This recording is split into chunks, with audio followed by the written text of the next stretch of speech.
नमस्कार, आप देख रहे हैं जेएन न्यूज और मैं हूं आपके साथ हर्षिता। आज भारत में ईद उल फित्र मनाई जा रही है। सुबह 8:30 पर नमाज अदा की गई। इसके बाद एक दूसरे की गले मिलकर मुबारकबाद दी। शहीदों की नगरी शाहजहांपुर में ईद उल फित्र मनाई गई। आज शाहजहांपुर व्यापार मंडल के नगर अध्यक्ष सचिन बाथप ने अपने सहयोगियों के साथ एक दूसरे को गले लगाकर ईद की मुबारकबाद दी। इसी मौके पर जीएफ कॉलेज के प्रोफेसर नोमानी जी ने जेएन न्यूज से बात की और जिले व देशवासियों को ईद उल फित्र की मुबारकबाद दी। प्रोफेसर नोमानी ने बताया कि ये वतन हमारा हिंदुस्तान है, हम सभी भारतीय संस्कृति से जुड़े हुए हैं। हमारे भारत जैसा कोई मुल्क नहीं और ये शहर जो शहीदों की नगरी शाहजहांपुर है। आज भारत में रमज़ान जो पावन पर्व होता है उसके आज जो महीना है उसके लिए आज जो ईद है वो मनाई जा रही है भारत में। और ऐसे में हमारे साथ एक जानी मानी हस्ती हैं जो हम आपसे उनसे मिलवाना चाहेंगे कि इस पावन जो पर्व है जो आज ईद मनाई जा रही है, क्या कहना चाहेंगे हमारे देश के लिए और हमारे जिला वासियों के लिए। सर बहुत बहुत स्वागत है हमारे जेएन न्यूज़ में। आज ईद का जो पर्व मनाया जा रहा है अपने भारत में, क्या संदेश देना चाहेंगे सर? सबसे पहली बात तो यह है कि मैं आपका शुक्रिया अदा करता हूँ और दूसरी चीज़ है कि ईद या इस तरह के जितने भी हमारे त्यौहार हैं उन सब का सबसे बड़ा मकसद ये होता है कि आपस में भाईचारा, प्यार और मोहब्बत को बढ़ाया जाए। ईद जो होती है वो दो किस्म की होती है। एक ईद उल फित्र कहलाती है जो आज है, और ये ईद उल फित्र 29 या 30 रोज़े रखने के बाद पूरे विश्व के अंदर मनाई जाती है। और इस ईद के ऊपर मनाने में भी एक तरीक़ा बताया गया है कि ईद के दिन को भी जब मनाएं तो खाने पीने के दरवाज़े लोगों के लिए खोलें। पवित्रता को, जिसे हम कहते हैं एक स्पिरिचुअलिटी को, रूहानियत को, नूरानियत को लोगों के बीच में फैलाना है।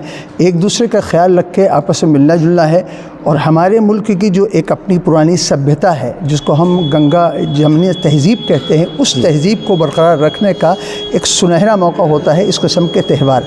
तो ये आज हमारे पास जो इस वक्त लोग तशरीफ़ लाए हैं हमारे मेहमान किराम, उनके आने का मकसद भी ये है कि एक मोहब्बत का पैगाम हमारे इस मुल्क के अंदर दिया जाए, जहाँ पर इस वक्त इस किस्म की चीज़ें भी वजूद में आती हैं कि एक दूसरे के लिए दिलों के अंदर कुछ तोड़ दिखाई देता है।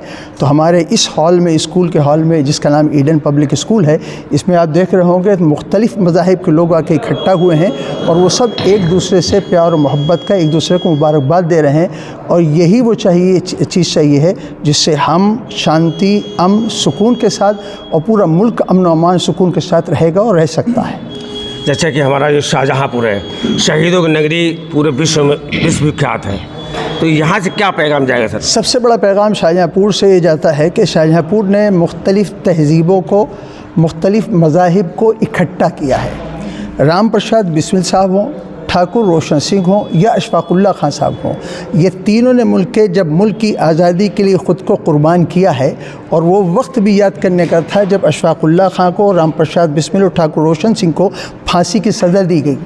तो उस वक्त हजेला साहब एक पंजाबी वकील थे जो अशफाकुल्लाह खान साहब के वकील थे। उनके पास पहुँचे और उनसे कहा कि मैं आपकी अपील करना चाहता हूँ ताकि आप छूट जाएँ। तो अशफाकुल्लाह ने कहा मैंने खुद अपील लिख ली है, और अपील उन्हें दिखाई। तो उसमें सारा इल्ज़ाम का जो हमारा कांड था, जो हम उसको काकोरी कांड कहते हैं, उसका सारा इल्ज़ाम अपने ऊपर ले लिया और राम प्रसाद बिस्मिल और ठाकुर रोशन सिंह के नाम को अलग कर दिया अशफाकुल्लाह ने। तो जब उन्होंने अलग कर दिया तो हजीरा साहब ने कहा अब आपको फांसी से कोई बचा नहीं सकता है। उन्होंने कहा मुझे मत बचाइए, मैं एक सिपाही हूँ। राम प्रसाद बिस्मिल और ठाकुर रोशन सिंह एक नेता हैं। अगर नेता ख़त्म हो जाएंगे तो पूरी तहरीक और पूरी जो हमारा आंदोलन है वो समाप्त हो जाएगा। एक सिपाही मरेगा तो सिपाही चला जाएगा। लिहाजा मैं तैयार हूँ, अशफाकुल्लाह ने ये कहा कि मैं तैयार हूँ फांसी की फंदे को चूमने को, लेकिन राम प्रसाद बिस्मिल ठाकुर रोशन सिंह को जो है वो ज़िंदा रखिए, उनको हम नहीं मरने देंगे। फिर एक सैयद अब्दुल मतीन साहब नाम के मजिस्ट्रेट थे, उन मजिस्ट्रेट को अंग्रेज़ सरकार ने लगाया और इस बात के ऊपर लगाया कि किसी सूरत से अशफाकुल्लाह टूट जाएं और सरकारी गवाह बन जाएं। उस वक्त उन्होंने मजिस्ट्रेट साहब से मुड़कर कहा कि आपको मालूम है अगर मैंने राम प्रसाद बिस्मिल और ठाकुर रोशन सिंह का साथ छोड़ दिया तो क़यामत की सुबह तक लोग कहेंगे कि अशफाकुल्लाह ने देश के साथ गद्दारी करी है। मैं ये पसंद करता हूँ कि उनसे पहले मुझे फांसी दी जाए और वो आज़ाद छूट जाएँ। ये पैगाम, ये मोहब्बत का पैगाम, देश के लिए कुर्बानी का पैगाम हम सबको देना चाहिए और हम सबको इसके ऊपर अमल करना चाहिए। नोमान सर, एक बात और है, जो हमारे हिंदू मुस्लिम के अंदर जो खाई पैदा करना चाहते हैं, कुछ लोग ऐसे हैं, ऐसे लोगों को क्या संदेश देना चाहेंगे जो आपस में सद्भाव ना बना करके उनमें आपस में मतभेद पैदा करना चाहते हैं हमेशा? उसकी सबसे पहली ज़रूरत यह है कि हम पढ़ना सीखें। हमारे हाथों से किताबें ले ली गई हैं, मोबाइल थमा दिए गए हैं और मोबाइल के आने से गलत मैसेजेस फ्लोट करती हैं जिनको हम कहते हैं झूठी मैसेजेस। आप जब तक किसी को पढ़ेंगे नहीं तो आप कैसे समझते हैं कि कौन क्या कहेगा। जी। आज आप ईद के पर्व में आए हैं। ईद के पर्व में 29-30 रोज़े रखने के बाद इस्लाम ने ये कहा है कि रोज़े जो रखें घमंड मत करना जी। और अपने मज़हब को खेल तमाशा मत बना लेना। आप पूरे विश्व में ईद में चले जाइए तो आप देखिए कहीं किसी किस्म की शांति भंग नहीं होती हुई नज़र आएगी आपको।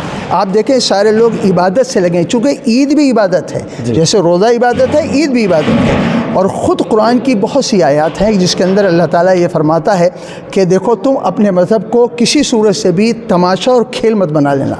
तो ज़ाहिर ये मैसेज जो है देना चाहिए कि आप जब तक पढ़ेंगे, देखिए अगर मैं हलवा बेच रहा हूँ तो आप मुझसे ये कहिए कि हलवे में क्या क्या डाला, तो मैं कहूँगा इसमें चिरौंजी डाली, बादाम डाला, मैंने इसके अंदर घी डाला, शक्कर डाली, इसके अंदर सूजी डाली। आप टॉफ़ी बेच रहे हैं और कहें इनकी टॉफ़ी कैसी है, तो मैं कहूँगा भाई मैंने खाई नहीं है, चखी नहीं है, इन्हें क्या बनाई मुझे कैसे मालूम है। तो जब तक एक दूसरे को समझेंगे नहीं, पढ़ेंगे नहीं, एक दूसरे को देखेंगे नहीं है, उठे बैठेंगे नहीं, उस वक्त तक दूरियां बढ़ेंगी। और आज समाज के अंदर जो सबसे बड़ी ख़राबी हो रही है वो ख़राबी ये हो रही है, ये जो नस्ल हमारी है, आने वाली नस्ल को वो पुरानी तहज़ीब व तमद्दुन वो दे नहीं रही है, बल्कि उनको व्हाट्सअप मैसेज थमा दिए गए हैं जिसके ज़रिए से नफ़रतें फैल रही हैं। तो हमें सबसे पहले एक कार्यक्रम इस किस्म के, जैसे ईद है या दूसरे त्यौहार हैं, इन त्यौहारों पर, होली है या दिवाली है, इन त्यौहारों पर, और अगर आप कहीं सार में जाएंगे, सारे त्योहारों की सार में जाएंगे, होली का कॉन्सेप्ट अगर आप देखेंगे, होली के कॉन्सेप्ट है, यह हमारे यहाँ दूसरे कॉन्सेप्ट है, सत्य असत्य पे सत्य की विजय दिखाई जा रही है। ईद भी जो है वो यही है, कुर्बानी की ईद भी वही है कि असत्य के ऊपर जो है वो सत्य विजयी हो रहा है। होली का जो पर्व है वो भी ये है कि असत्य पे सत्य की विजय हो रही है। अगर आप उन तमाम जो हमारे पैगामात हैं उनके अगर सार को देखना चाहेंगे तो आपको ये मालूम होगा कि तमाम धर्मों का जो सार है वो ये है कि एक ईश्वर की वंदना की जाए और उसके द्वारा जो सृष्टि रची गई है उस सृष्टि को बहुत अच्छे तरीके से सजा के रखा जाए, इंसानियत की खिदमत की जाए। जैसे मिसाल के तौर पर मैं आप अगर बात कर रहे हैं तो इसके ऊपर देखें, जैसे रसूल अकरम सल्लल्लाहु अलैहि वसल्लम ने कहा खैरुन नास मन यनफउन नास, तुम में सबसे बेहतर वो है जो मानवता की सेवा कर रहा हो, तुमसे सबसे अच्छा वो जो इंसानियत की खिदमत कर रहा हो। और फिर जब पूछा गया कि कौन है, और कुरान की एक आयत है उखरिजत लिन्नास, अल्लाह ने ये कहा कि हमने तुम्हें मुसलमानों के लिए मुसलमानों पैदा किया है, अल्लाह ने कहा हमने तुम्हें लोगों के लिए, इंसानों के लिए पैदा किया है। और फिर फरमाया कोई इंसान अगर किसी तकलीफ़ में है, अगर वो पड़ोसी हिंदू है, मुसलमान है, सिख ईसाई, ये नहीं कहा गया, ये कहा गया अगर पड़ोसी तुम्हारा भूखा रहा तो तुम मुसलमान नहीं कहला सकते हो, इसलिए कि तुम्हारी फ़िक्र ये होना चाहिए थी कि पड़ोसी को जाके खाना खिलाओ, ये तुम्हारी सोच होना चाहिए थी कि पड़ोसी की मदद करो। अगर किसी के यहाँ तकलीफ़ होगी तो हमें सबसे पहले आगे आना चाहिए। हाँ, हमारी कमी ये रही कि हम उस तरीके से अपने आप को पेश नहीं कर सके जैसे धर्म चाहता है, और हम दूसरों की कमी ये रही कि वो समझ नहीं सके कि क्या होना चाहिए। तो एक संवाद का कहीं ना कहीं, जिसे हम कम्युनिकेशन गैप कहते हैं, उस कम्युनिकेशन गैप के ज़रिए से हमको सबको ख़त्म करके और आपस में मिलजुल कर उस माहौल को पैदा करना चाहिए। देखिए, क्षति अगर किसी की भी होगी देश में जी, तो क्षति देश की हो। हमें ये देखना है कि देश की क्षति ना हो, और देश की क्षति में अक्सर पूछा जाता है कि आपके लिए धर्म पहले या देश पहले।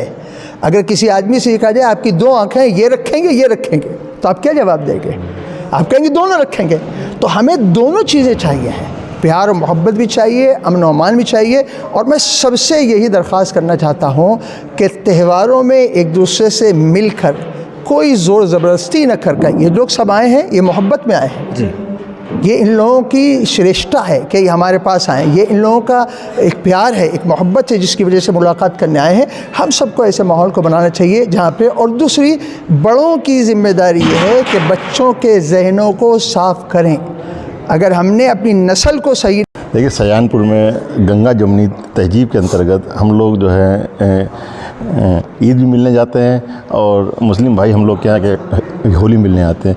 इस परंपरा से हम लोगों का एक दिली लगाव रहता है, और एक दूसरे के यहाँ सब हम लोग अपने हक से मांगते हैं कि हमें आपसे ये खाना है आपके यहाँ। एक अजीब सी खुशी महसूस हाँ, होती है। खुशी महसूस होती है। हम लोग सब इकट्ठे होकर आते हैं, इससे सबको अब अच्छा लगता है कि हमारे यहाँ सब लोग आए और हम लोग भी मिलने जाते हैं। तो ये अपने गंगा जमुनी तहजीब है शाहजहानपुर की, इसीलिए यहाँ पे एकता है। कभी आज तक कभी यहाँ पे कभी कुछ नहीं हुआ और ना कभी ऊपर भगवान ने चाहा कभी कुछ होगा, ना कभी होगा, ना कभी क्योंकि ऐसे लोग हैं जो मंसूबे पाले रहते हैं। हाँ, क्या कहना चाहेंगे ऐसे लोगों के लिए? देखिए ऐसा ना, वो तो काम नेता नगरी वालों का है लेकिन हम लोग जो यहाँ की आम पब्लिक हैं 98% है, वो ये सब बातें करने वाले 1-2% होते हैं, लेकिन 98% जो यहाँ की जनता है वो सब आपस में मिलजुल के रहता है। इसलिए कभी भी आज तक कभी भी यहाँ कभी ना हुआ ना कभी होगा। और हम लोग गंगा जमुनी तहजीब के अंतर्गत सब एक दूसरों के परिवारों में जाते हैं, सुख दुख में सब लोग साथ में खड़े रहते हैं। क्योंकि हमारा जो शहर है जो ये शुरू से इस तरह कि हम एक दूसरे के काम आते हैं और एक दूसरे का सहयोग करते हैं। जी। क्या इसका असर नहीं पड़ता हो जाता?